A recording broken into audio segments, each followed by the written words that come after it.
ಕಣಿಗೆ ಬಿಸಿಲಿಗೆ ಅಂಗಿ ತೊಡಿಸಿದ ರೀತಿ ಹಗಲಿಗಳು ನನ್ನೊಳಗೆ.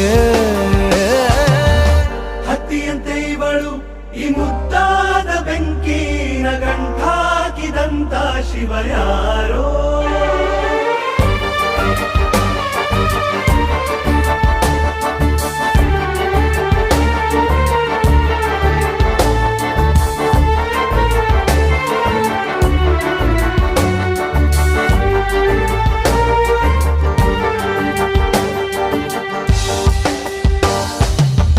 ರೆಪ್ಪೆಯಲ್ಲೇ ಸರಸ ಸದಾ ಕಾಲ ಸಂಮೋಹಗೊಳಿಸುವ ಹುಡುಗಿ.